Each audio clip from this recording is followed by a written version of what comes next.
May nakikita ba tayong mark o tattoo sa wrist ng lalaking to? What exactly are you saying, attorney? Well, Mr. Engano, since we don't see any tattoos on his wrists, what I'm saying is that you've all got the wrong guy. I mean, sure, maaaring hawig niya yung nasa sketch, but come on, sketches are hardly photographic evidence now, are they? So malinaw sa akin na hindi siya ang hold-upper.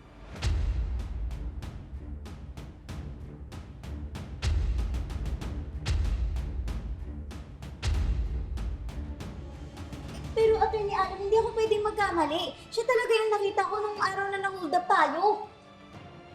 Hindi, nakita ko talaga yung mukha niya. Siya talaga yun. Siya talaga yung nang-hold up sa atin. Sinabing hindi nga siya yung hold-upper eh! Nakikinig ka ba? Sandali lang, Attorney Alon. Hindi naman yata tama na pagtaasan mo ng boses si Lilith. Usapan natin ito na maayos. Hindi kailangan magtaas ng boses. Bakit ganun, Attorney Alan? Nagsasabi lang naman ako ng totoo eh. Bakit parang ikaw pa yung galit? Are you defending that guy? Why would I do that?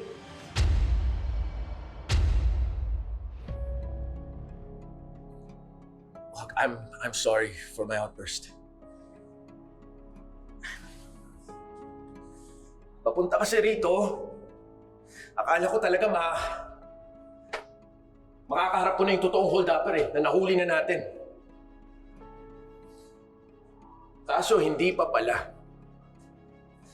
Kaya ang hirap lang talagang tanggapin na hindi pa pala. Na yung totoong hold-upper andun pa sa labas, malaya ngayon. Kaya sorry kung hindi ko napigilan yung sarili ko. Look, I will be the first to say kung siya nga yung hold-upper. But as it stands, we've got the wrong guy.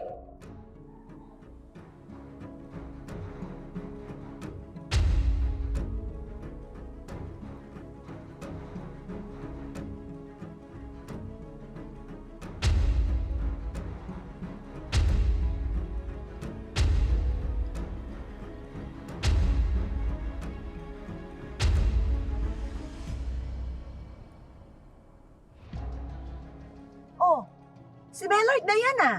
Bakit ang saya niya? Ibig ba sabihin nito? Pinakawala na siya. Malamang, ma'am. Sabi sa'yo eh. Magaling magpalusot si Attorney Alon. My God! I almost had a heart attack, Vivian! Siguro naman, ma'am, matatahimik ka na. Umalis na tayo dito dahil ayoko makita ko ni Ramir. Tayo na.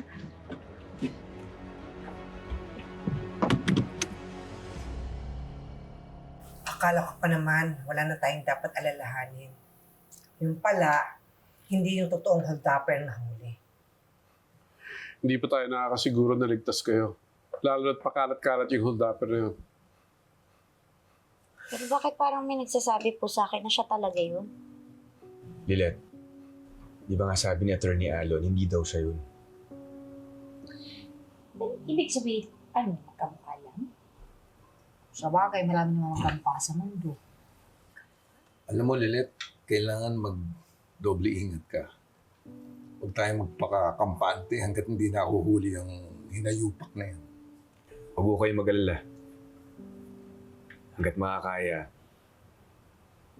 susunduin ko si Lilith sa PAW.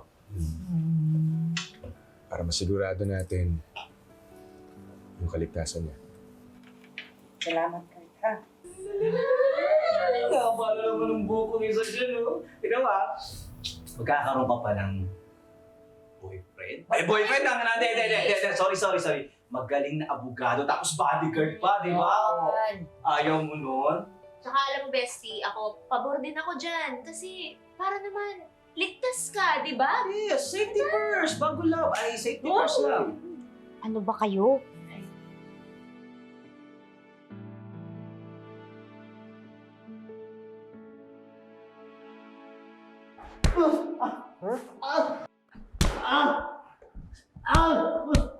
Munti ka muna ako mapahamak. Di ka ba nag-iisip? Di ka ba nag-iisip? Di ka ba nag-iisip? Ha?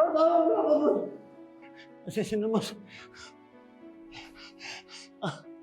Hindi sinasadya. Gusto ko lang makuha yung wallet ko eh. Yung wallet mo?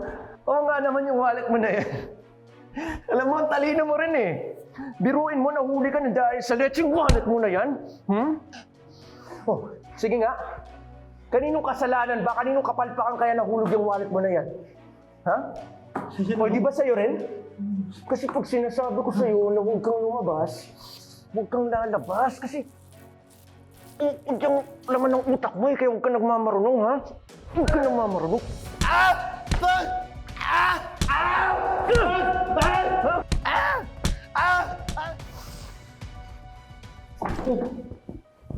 That's enough! Renan, stop it! Patricia, huwag kang makailang dito, ha? In case you're forgetting, mga tauhan ko yung pinagdidiskitahan mo. If anyone has the right to punishment, or that would be me, not you. Pwes, pagsabihan mo yung mga tuta mo. Ikaw naman kasi, Mellard. What were you thinking? Ilang beses na baktang pinagsabihan na makikinig ka sa mga utos namin sa'yo. Pasalamat ka! Andoon si Renan to save you from your stupidity! Pasensya na, ma'am. Hindi ko sinasadya. Hindi na ba mauulit?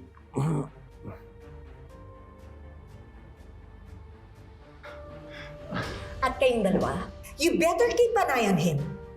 Dahil sa susunod na mahulihan ulit, kayong dalawa mananagot sa akin. Nagkakaintindihan ba tayo, Vivian? Paco? Opo, ma'am. Ang dami ko nang iniisip. Dumadagdag pa kayo sa mga problema ko. Baka hinahanap na ako ng pamilya ko. I need to go. Bye.